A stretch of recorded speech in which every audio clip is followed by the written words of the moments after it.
Kembali di Sapa Indonesia Pagi. Saudara, kami punya informasi dari Gubernur Nonaktif Papua Lukas NMB yang akan menjalani sidang tuntutan hari ini di Pengadilan Tindak Pidana Korupsi Jakarta. Jaksa penuntut umum dari Komisi Pemberantasan Korupsi akan membacakan surat tuntutan Lukas NMB, yakni terkait kasus dugaan suap dan gratifikasi. Seluruh rangkaian pemeriksaan Lukas NMB sudah selesai, yang diakhiri dengan pemeriksaan barang bukti pada 6 September lalu.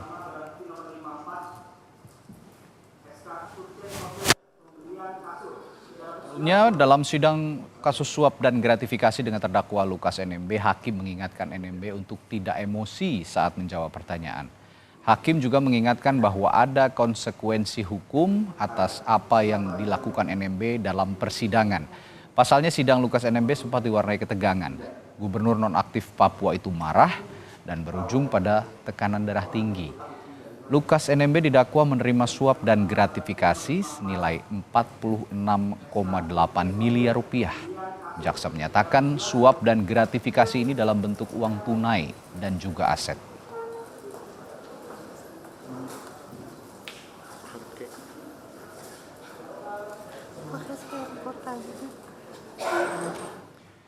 Lalu kapan berlangsungnya sidang tuntutan dan bagaimana perkembangannya, kami akan bertanya langsung ke jurnalis Kompas TV Putri Oktaviani. Okta, jam berapa nanti rencananya sidang tuntutan Lukas NMB akan dibacakan dan dari beberapa kali sidang kira-kira kita lihat kan kemarin juga Lukas NMB sempat emosional dalam beberapa kali sidang selain juga kasusnya yang menuntut atau merugikan negara sampai triliunan rupiah. Kira-kira sudah ada bocoran berapa tahun penjara tuntutannya? Ya, selamat pagi Radhi dan juga saudara. Benar sekali bahwa mantan Gubernur Papua yakni Lukas NMB nanti akan menjalani sidang tuntutan terkait dengan dugaan suap dan gratifikasi proyek pengadaan infrastruktur di wilayahnya, dan nanti rencananya akan digelar pada pukul 11 waktu Indonesia Barat. Tentu tidak hanya pembacaan tuntutan, nanti juga jaksa akan membacakan apa saja yang menjadi meringankan atau memberatkan bagi tuntutan NMB yang akan kita dengarkan pada hari ini. Sebelumnya, Radhi dan juga saudara, kita ketahui bahwa Lukas NMB ini menerima suap dan juga gratifikasi ini totalnya 46,8 miliar rupiah, diantaranya 45,8-nya adalah dugaan suap dan 1 miliar diantaranya adalah gratifikasi.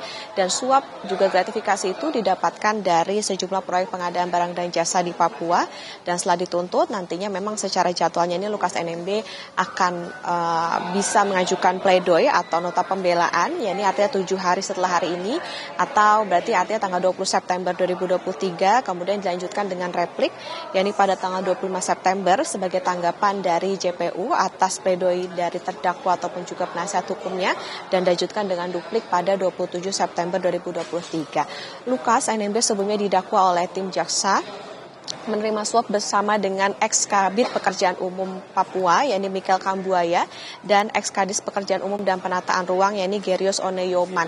Ini didapatkan dari sejumlah perusahaan milik Piton Enumbi dan juga Rijanto Laka, agar Lukas, Michael dan juga Gerius ini mengupayakan perusahaan-perusahaan milik dari Piton dan juga Rijanto ini memenangkan proyek pengadaan barang dan jasa di lingkup Pemprov Papua pada tahun 2013 sampai 2022. Sementara untuk gratifikasi diketahui Lukas menerima ini dari Direktur PT Indo Papua yakni Budi Sultan. Atas perbuatannya, kalau kita berkaca pada dakwaan yang sebelumnya sudah dibacakan oleh jaksa, ini diantaranya Lukas ini didakwa dengan pasal nomor 11 Undang-Undang nomor 31 tahun 99 yang disempurnakan menjadi Undang-Undang nomor 20 tahun 2001 tentang Tipikor, jungto pasal 55 ayat 1 KUHP dan jungto pasal 65 ayat 1 KUHP, ancaman hukumannya ini 5 tahun penjara. Kemudian untuk gratifikasi, Lukas didakwa dengan pasal 12B Undang-Undang Tipikor terancam pidana penjara seumur hidup atau paling rendah ini 4 tahun penjara dan paling tinggi ini 20 tahun penjara. Tapi Radi, sebelumnya juga dalam eksepsi Lukas sempat mengatakan bahwa dirinya dalam kasus ini telah difitnah, dizolimi, dan dimiskinkan, serta menuding bahwa KPK ini telah membuat seolah-olah Lukas ini adalah penjahat besar. Tapi tentu bagaimana nanti apakah tuntutannya ini bisa lebih rendah ataupun juga bisa lebih berat dari yang didakwakan sebelumnya, kita tidak bisa berandai-andai. Tentu akan kita ikuti bagaimana persidangannya yang akan berlangsung nanti pukul 11 di Pengadilan Negeri Jakarta Pusat atau di Pengadilan Tipikor di Jakarta. Radi? Ya, tuntutannya sih berlapis ya. Nanti kita akan lihat, kita nantikan apakah betul sesuai dengan tuntutan dan juga pertimbangan-pertimbangan lain di persidangan. Kemarin beberapa kali Lukas NMB sempat emosi, itu juga akan menjadi pertimbangan jaksa juga untuk memberikan tuntutan kepada Gubernur Nonaktif Papua Lukas NMB. Terima kasih Putri Oktaviani melaporkan langsung dari Pengadilan Tindak Pidana Korupsi Jakarta.